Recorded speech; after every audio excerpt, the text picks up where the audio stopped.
So, are you feeling totally stuck, maybe completely burned out, or just chronically underpaid right now? Look, you are definitely not alone. We've all been there, right? That urge to just furiously type up a two-sentence resignation email, smash that send button, and walk away. Man, it is incredibly powerful. But hey, before you do that, you really need to hear this. Welcome to today's Explainer. We're taking a hard, objective look at the real cost of quitting your job in 2026. The truth is, walking away from your current employer could absolutely be the best decision of your life. It can free you up for some truly amazing new opportunities, but, and this is a big but, if you do it impulsively, it can also be one of the most spectacularly expensive mistakes you'll ever make.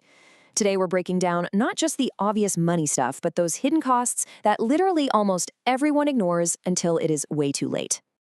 Okay, let's dive right in. First, we'll look at the reality of quitting, then we'll calculate the actual financial hit and uncover the hidden emotional costs.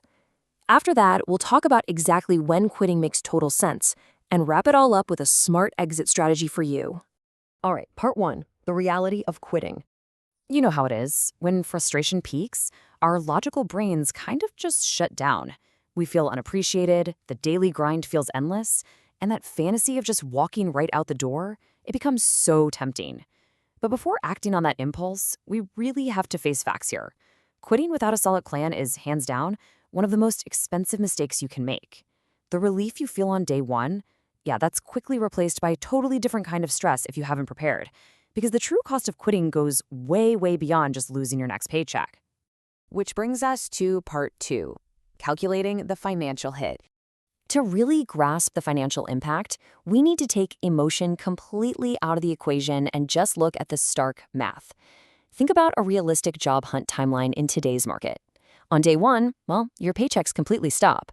Fast forward to month 3, and the financial pressure is really building up as your savings start to drain.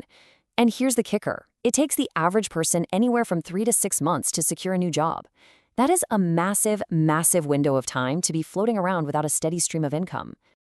So, what does that timeline actually cost you in dollars and cents?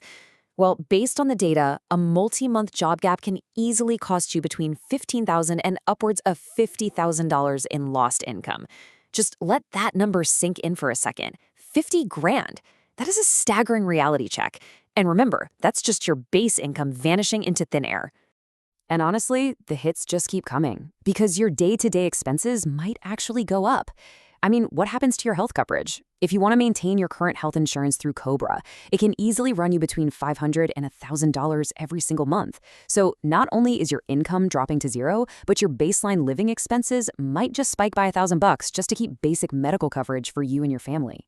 If we break down the total financial bleed, it really falls into 3 distinct buckets. First up, your immediate income. Obviously, your base salary vanishes, but any paid time off you haven't cashed out is lost, and those upcoming bonuses completely surrendered. Next, think about your lost benefits. Your 401k matching stops cold, which means you are literally losing free money for your retirement. And finally, the opportunity costs. You're missing out on future raises, you're forfeiting any unvested equity, and honestly, you're creating a gap on your resume that future employers are inevitably going to ask about. The damage goes way deeper than the surface. So, keeping all that in mind, here is an absolutely crucial rule of thumb. You really need to have 6 to 12 months of living expenses saved up before you even consider quitting without another job lined up. Think of this as your absolute baseline for financial safety. Without this safety net, leaping into the unknown is just a monumental risk. All right, part 3, the hidden emotional costs. We've spent some time on the wallet, but we urgently need to talk about the mind. Because the damage of an impulsive quit isn't just financial. People vastly underestimate how exhausting and stressful job hunting actually is. You're dealing with the crushing mental weight of financial uncertainty every single day. Plus, suddenly quitting, it kind of shakes your identity and completely upends your daily routine. Furthermore, when money gets tight, it almost always puts a major strain on relationships. Throw in the terrifying what-if of a medical emergency happening during your benefits gap, and you've basically got a recipe for severe, debilitating anxiety. Okay, moving on to part 4, when quitting actually makes sense. Look, it's not all doom and gloom and red flags. There are absolutely times when taking this risk is the exact right move. Let's weigh the valid reasons against the impulsive ones. Strong reasons to quit, your green flags, include a toxic environment that's actively destroying your mental or physical health. Severe burnout is another completely valid reason. Or, of course, if you have a much better offer with higher pay and better culture, or you're making a career change that perfectly aligns with your long-term goals. On the flip side, what about the weak reasons? Things like minor annoyances, temporary boredom, or just wanting more money but not even trying to negotiate with your current boss first. Those weak reasons, they often lead to massive regret down the line. And finally, part 5, your smart exit strategy. So let's say you know for sure you have a valid reason to leave. How do you actually do it? Well, here's your smart exit playbook. Step 1, always try maximizing your current role first. Can you negotiate better pay or maybe transition to a different role internally? If not, the absolute lowest risk option is to line up your next job before you quit.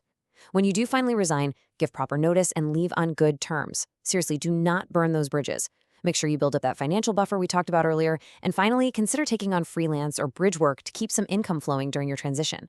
These tactical best practices ensure you minimize your risk while protecting your professional reputation. To make this as straightforward as possible, I want you to run your decision through a simple 5-step framework. Step 1, figure out the total financial cost. Actually run your own numbers. Step 2, estimate how long it will realistically take to replace your income. Step 3, ask yourself, will this move advance your career over the next 3 to 5 years? Step 4, be brutally honest. Is your current situation truly unsustainable? And step 5, do you have a solid plan B ready to go?